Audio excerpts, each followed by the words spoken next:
All right.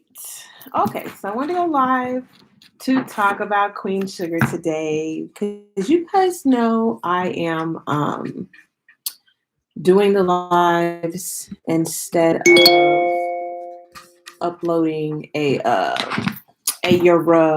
full review, right? Okay.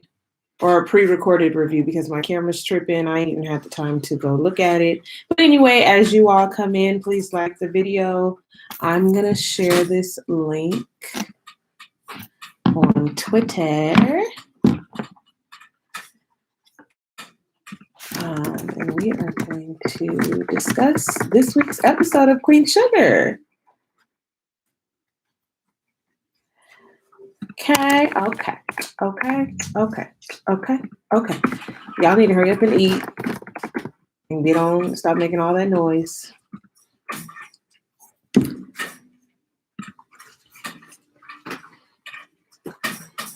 All right. I shared it on Twitter. Honey, girl, that's enough. There's no more. Being greedy. Okay. I think I shared it in my two main places. And I'm going to go ahead and... Oh, I just saw Blackish is over on Twitter. Anyway, let me stay focused. Why is HEB trending? It's a lot of stuff going on with Texas on today. I can't even do it. So anyway, we are here to do a review on this episode of Queen Sugar Season 5, episode number 3. It was a pretty heavy episode, okay? It was showing basically our lives since last March. Can you hear of since the pandemic fully hit America, okay? And I can't even phrase it like that because the thing about it is it had hit America, okay, first. And then it was the White House, the president at the time, just didn't feel like it was something that big a deal. Felt like it was like a Chinese myth, like it wasn't a huge thing. And so we were behind the curve, and so had to shut everything down. And Queen Sugar is now showing what all that meant, what all went down. Yes, definitely another great episode. It's just kind of weird because it's this does not feel like that long ago because it's still going on. And now we're seeing it on TV, right? We're seeing it on TV. We're seeing them with masks on. We're seeing them social distance, and we're seeing all of the effects of on different people. Okay, so let me go ahead and get started going in order. Okay, so Ralph Angel is listening to the news on the radio about COVID, and calling to check in on his people that have worked on the farm, and realizing that this thing is kind of here to stay. Instead of just 2 weeks, now it's been 6 weeks, and they're kind of trying to see what is life gonna look like, because between him and Darla was getting, things were finally getting good at her new job. She's about to become, full time and get this new position. And Ralph Angel, he's a farmer, so literally his whole livelihood depends on people, people consuming, people working on the land, people all the weather, all of that. So when you shut down the city, there's so many things that become affected, right? So I'm gonna keep saying this throughout this episode, but it's just crazy to see. I really, really, really wish I would have documented the things that we went through in this past year. But I think we were all just hoping, praying, wishing, and waiting for things to get back to normal, that we didn't want to dwell on what we were going through. Our grocery bill here was just so high because it was every time we were buying in excess just in case they didn't have, right? Or it was you bought in excess so that you did not have to go out as much. And then when you did go out again, you bought in excess again. So there was so much stuff that is just you forget, right? Like even down to the toilet paper. I'll never forget this story. I bought toilet paper because I noticed everyone was buying it and I noticed like there wasn't much left. So at the time I bought the huge pack from Sam's Club. And so we didn't need toilet paper. I bought that in March. We didn't need toilet paper till like November because I bought like this huge, huge pack. Um, but that was like one thing that it was just like, why are we buying toilet paper? We didn't even know. We didn't even know why we were buying toilet paper, bro. Like Prosper had me worried as well. Like Prosper had me worried. Hollywood's mom had me worried.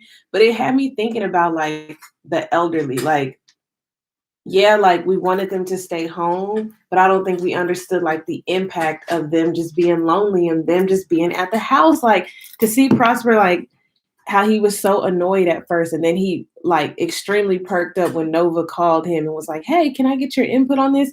It was just so endearing because it was like, dang, like we want our older people to be safe, you know, so we tried to shield them from everything that was going on.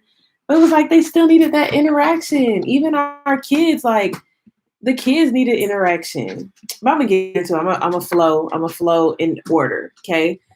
So, like I said, Nova's not Nova. Ralph ain't just calling around. Nova's in her relationship. They're in like relationship bliss at first, right? Because that's how it honestly started. Like at first, I was enjoying like this special time with just like me and my husband. Like she's enjoying this time with her man. Like no distractions, none of this, none of that, no jobs, like nothing calling. Like we have enough money saved, we got groceries, like we can catch up on old shows and on series and do stuff together, like a fun puzzle or play a game. Like all of that was cool until 2 weeks turned into 6 weeks, turned into 9 weeks, turned into like all this time, right? Vi and Hollywood, they're getting to go orders ready. And they're really showing people how to pivot. Like Vi saying that she feel like it's a test.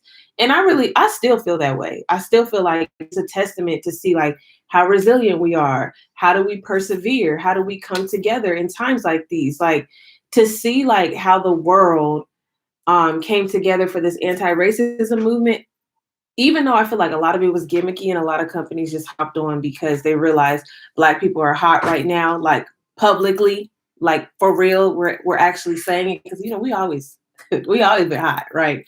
But to be hot for real and they're actually claiming it, I feel like a lot of companies just jumped on it like, oh, BLM. But to see like white people, Hispanic people, Native American, Pacific Islander, like Asian people, all in the streets, like fighting for this anti-racism movement and wanting equal rights for Black people and understanding like Black lives can't matter all lives cannot matter until Black lives matter. Like that was a beautiful thing. It was a huge, huge thing, right?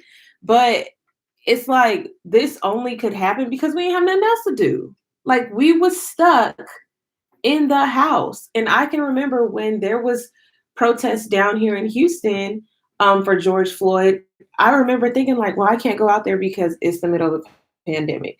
But what I am going to do is I'm going to fill up this cooler. I'm going to stand over here like on this corner, fill up this cooler with ice and water, and I'm going to hand out water with my mask on. And that's what I did because I did not feel it was safe to stand like in the midst of everyone. Not only was I afraid of what the cops might do because they was wilding, but I was also afraid of just like, I'm off topic, but I was just afraid of like, COVID spreading. Okay, I'm gonna get back on topic. Okay, so Charlie is on Zoom with the council and she got on her slippers and her pajama bottoms like we all are doing right now with our jobs, right? Business on the top, party on the bottom. And even Nova's like, she's now hitting the streets with True Papers. She's delivering for Vi in Hollywood, right? She has like, Kobe, stop. She has like sanitizer, she has masks, she has gloves, she has cleaner, and she's just, hey, come here. This is why you can't go live. This is why you can't go live. Because the animals, they don't want it. Have a seat. Sit down and stay. If you're gonna play with that, go in the other room. It's so funny how I'm talking to them like kids, like they fully understand what I'm saying. Anyway, so Yeah, so she's handing out all this stuff, and I was sitting there thinking, like, how does she have funding for this brand new company? But someone tweeted me back and said probably from her book proceeds. So it's like people who have and had access, they were able to reach across the aisle and be helping. So it was a beautiful thing to see her like go into Prosper's house and give into Prosper. But you see Prosper, like, he's vegged out on the couch. He's in front of this doggone news. And it does remind me of my papa. Like, he watches the news all day long.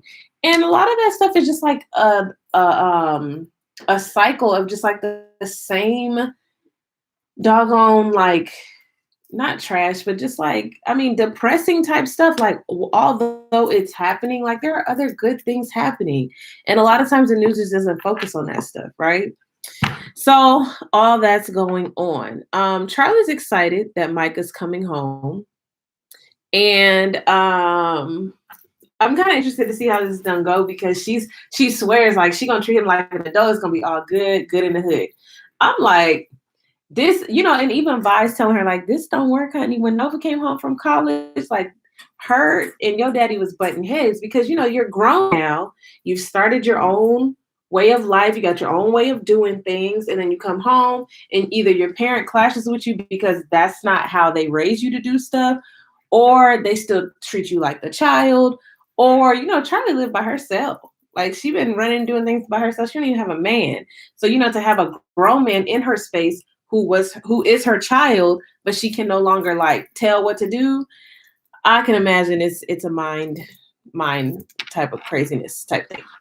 Okay, Ralph Angel and Darla are sanitizing the groceries, and they're really talking through things like, y'all know I love Queen Sugar because the social issues and the way that they talk through problems and the dialogue and the relationships, the Black love, the like family structure, like I really, really, really, really love it, right? But I just think it's weird. Like, it's very weird for me to see Ralph Angel so positive. Like, he was so angry last season, like all the time, just angry all the time. So to see him now just like, we're gonna figure this out, and like, we're a team, and I make this look good. Like, it's cool, but it's still just like, is this a Ralph Angel? Like, this the Ralph Angel that, like, is this for real Ralph Angel? Like, I'm telling you, he was so angry last season. Now I get, like, he was probably angry because he really still loved Darla and he was trying to like replace everything and everyone with her in her presence. And so maybe that was it. You sometimes you be angry and it's because you're not dealing with like the real issue. Like, you're really super hurt, or you're really like longing for something, or you can't figure something out. And so the anger or the feeling that manifests itself is anger. So I get it. But I also just be like, I really thought when Ralph Angel went out to the truck, like when he was about to go to his new job, that he was just gonna crack and break down and cry. Because I'm telling y'all, like, it's just so weird to see him smiling, like genuinely smiling, flirting. Like, it's weird. It's weird. I love it, but it's weird. Okay, so they also get into this conversation about Blue and his schoolwork. You guys know that I'm a teacher. So this conversation, like, I try to pay attention to, because in their research, they probably had to talk to different people about, the student perspective, the student who's at home. In my case, we have students who come to school physically, but they do not switch classes like the teachers switch. They don't get up and walk all through the halls. They wear a mask all day. They pretty much stay in the same seat. They have plexiglass on their tables. Like, it's a whole thing.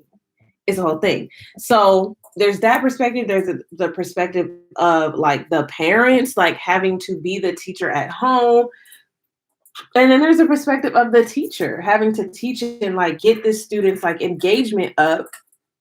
And the kids like just 8 years old, 7, 8 years old, who really don't even really be all that engaged in like for real school. So it's just like all these things, right?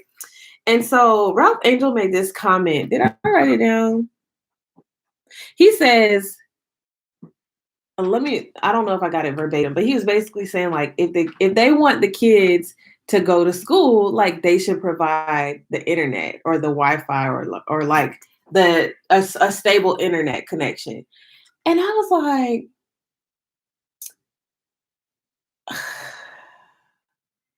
I don't know why for me, like it's like two sides. I get and understand, like if we're looking at the practical side of things, like your school supplies or things that you need technically for school, like the school should provide. Like obviously not pencils, pens, notebooks. The parent is responsible for gathering those items, but like your textbook, your like certain things that you like absolutely need for sure. Like some things, most of those things come from the school, right? So if you think about it, like if the school provides a laptop, then the school should provide the internet, right? But then in the grand scheme of things, it's like to go into like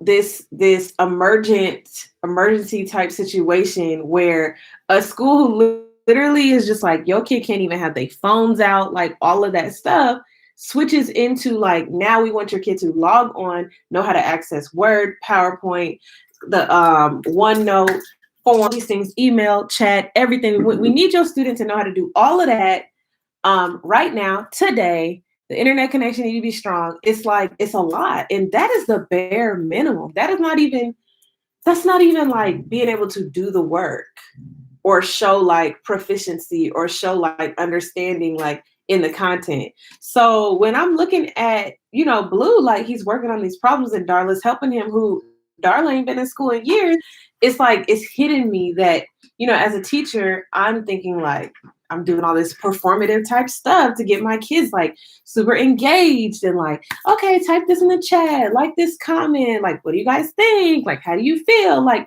then when I turn the camera off, it's just like, a setting which it's not normal, and you can't tell them like when it's going to get back normal. You can't really share your true like real God to like real honest feelings about it because it does suck.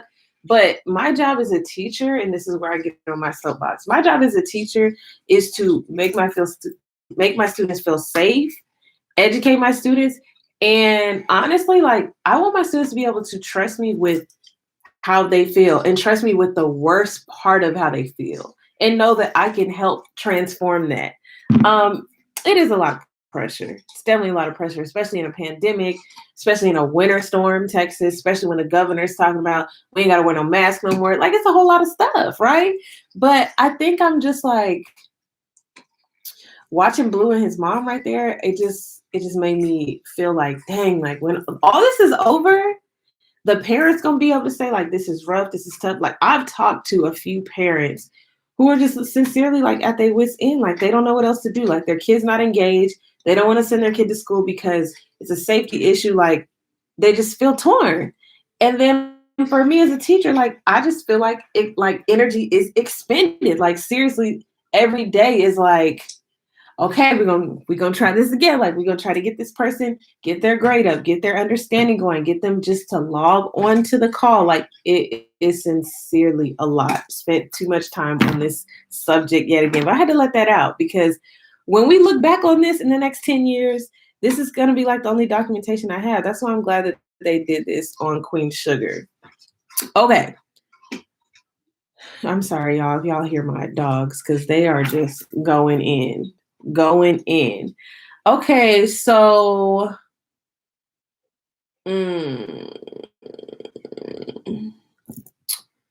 talk about Blue's homework. Hollywood's mom. So I think that we're seeing this because they want us to understand like how, how it is and how it was for like those we consider our elders, right? They are at home alone. They're afraid of this disease. Kobe, y'all, hold on. Come on, out the room, cause you're too loud. Go. You too loud. Too loud, son. It's too much. All right. See, this is why you can't go live.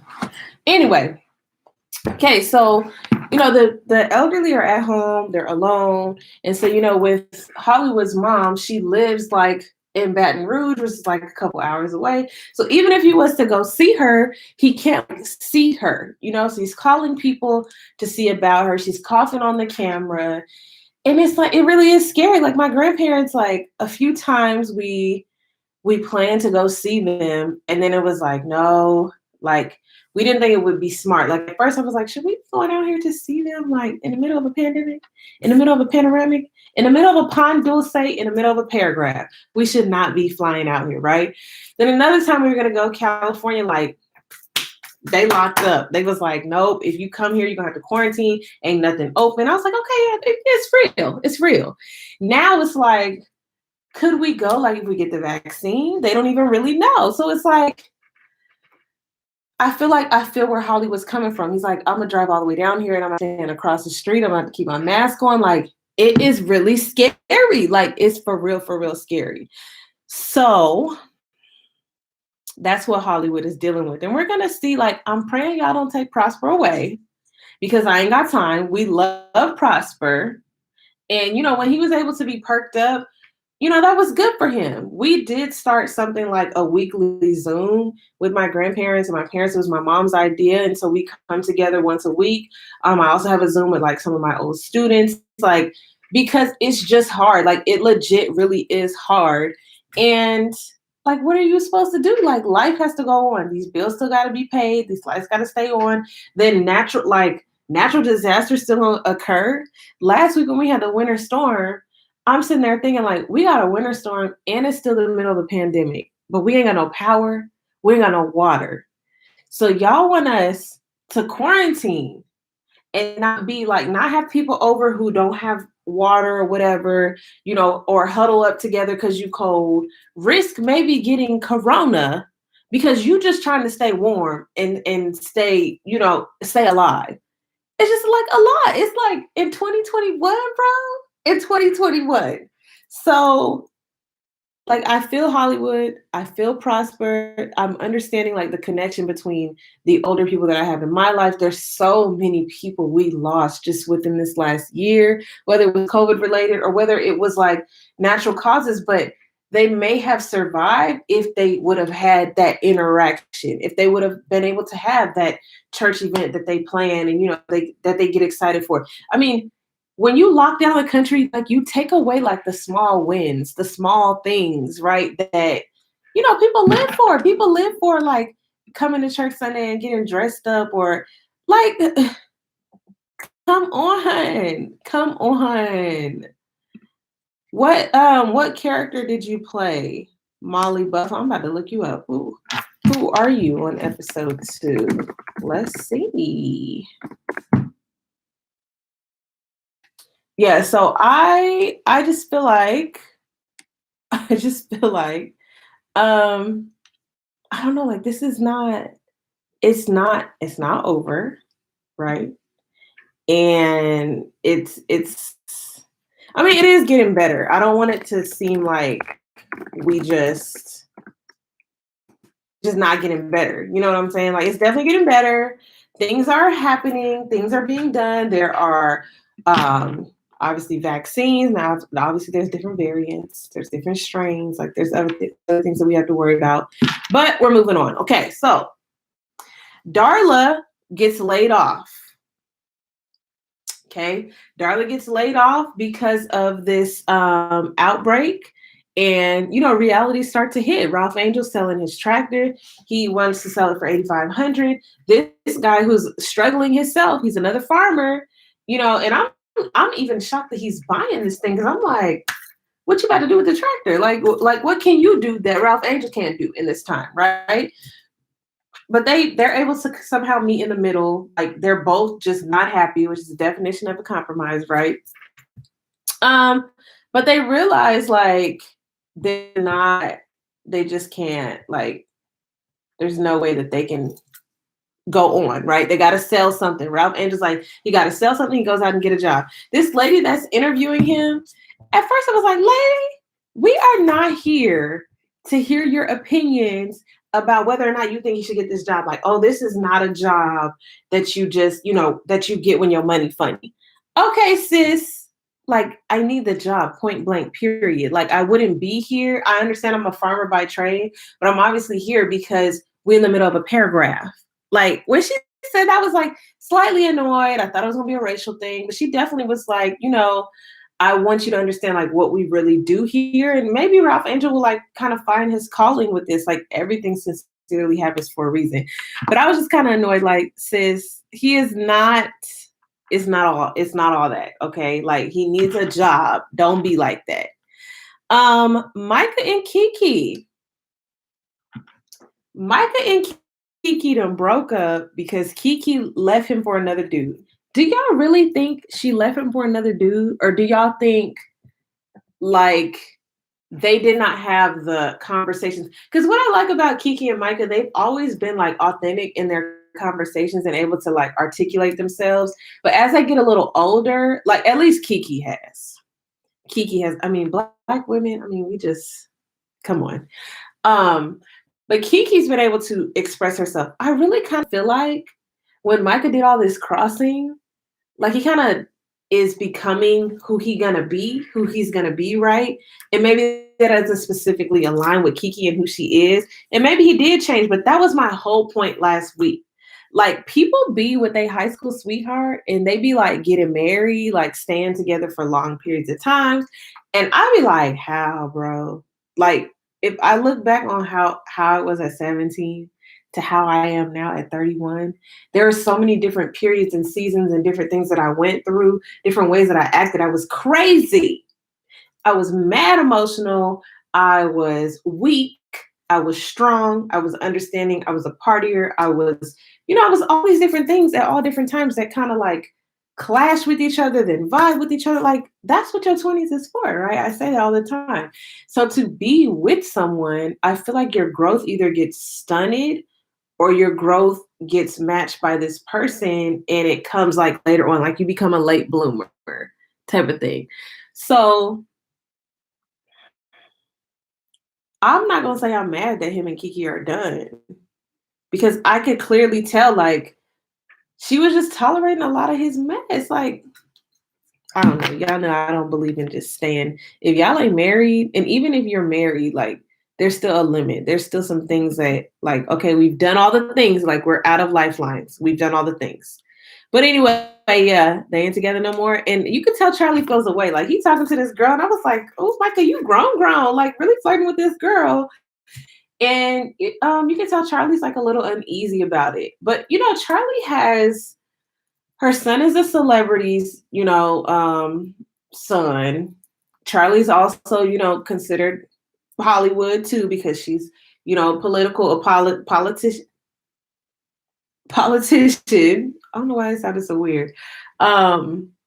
So yeah, she gotta watch like who he's dating. They could be using her. Parker could have him set up. Them doggone Boudreaux could have a hand in it, right? Which is sad. I mean, it is sad because as the children of celebrities, you probably live such a sheltered life. Like you would think, yeah, you have all this access, but you're pretty sheltered, right? Anyway, so yeah, we're gonna find out more about this girl next episode from that preview. All right, so let me see if there was anything else I wanted to talk about. I think mostly what I want to talk about, Ralph Angel got cleaned up for that interview. We talked about that a little bit. There was a comment after Ralph Angel sold his tractor for $7,000 or $7,500. He was saying that amount didn't even put a dent in the bills, for them. Even though I know like they have a farm, they have all these other things to maintain. I'm like, my savings is not where it needs to be. And just thinking about that kind of makes me feel like as a people, like we have to do better. As a people, we sincerely have to do better because when that pandemic hit, it was like there was no warning. Actually, there was a warning, but there was like no full warning from us collectively as a people where we understood like what's truly about to happen and had months to prepare for it. And with an emergency, you don't. So that's why you have an emergency fund. I feel like, there's different TikTok challenges that we've been doing where we're trying to save money. I'm like, I realize how behind I am. Like if I want to make sure like that we're going to be good, like the type of saving that I need to do, it needs to be on some next level stuff. And unfortunately, sometimes you can't save because we've been in a pandemic for a year and we've been buying excess for almost a year. We've been buying excess for almost a year. Even just last week, there was no water. There was no water. So now this week I have gone, not this week, but this past weekend, we went out and bought excess water because now it's like if the doggone thing happens again, you want to make sure you have enough water. It's just like I understand having like emergency fund, emergency packs, emergency things, and we had that, like a gallon or two here. But realistically, when you're actually up in that thing, you like, yeah, no, a gallon or two ain't gonna help if you are out of water for 3, 4 days. And whether you go north, south, east, or west, everybody is in the same situation. It's just crazy how much like a pandemic will truly humble you and center you and cause you to rethink some things. Um, so yeah, that was this week's episode. Obviously the episode, what made it so good is that we are living these things and they were like true. Like it really is tough doing like virtual learning. They had one computer in their family. Darla, Blue, and Ralph Angel, they had that one computer. And so you have to think about it also, like most families just had one family computer. These kids maybe had iPads, tablets, cell phones, but they sure ain't have like no full out laptop or like a desk space. Not everyone, right? So then when the pandemic hit, like parents had to go out. I mean, IKEA has been out of desk legs for so long. I don't even remember when I got this standing desk that I never stand at, but one of the legs like wasn't doing its whole thing. Y'all know when you buy stuff from IKEA, you better know how to put it together or you're gonna have some janky stuff, right? And I had some janky stuff because I didn't know how to put the little thing, little thing, whatever. But I've been trying to get desk legs since last June. Okay. Using like an old speaker to hold up one of the legs. But anyway, yeah, it was just really real. And I liked the episode, but it just caused me to see like we've lived through so much. Like if I was to sit here and recap, I could say for sure, like we've gone through, and y'all list some stuff in the comments of like what this pandemic has, caused you to go through, different habits that you've realized, different relationships that you like. I mean, I feel like I lost a whole friendship within this pandemic because it's like, I don't know, the pandemic just got to this person like extra heavy and it affected like them and their relationships and how they function and they weren't able to go anywhere. And they also like lost people themselves, right? And so like I just don't know. Like it's just crazy. It's just crazy. So now to hear like our governor here in Texas is like, yeah, y'all ain't gotta wear no mask no more tomorrow. It's like, sir, like everyone's not vaccinated. I don't even know what prompted this because I didn't even want to look at the news. The news just dropped, like the headline dropped, and it was while we were at work, and all the teachers was like, bruh, we need to move. Anyway, I'm not gonna prolong this anymore because we already been on here a long time. But y'all let me know what you thought about this week's episode of Queen Sugar. I'm Kemaray, and this is Kemaray Music TV, and I'll see you guys next time. Bye. I'll stop to sing. Oh, here we go.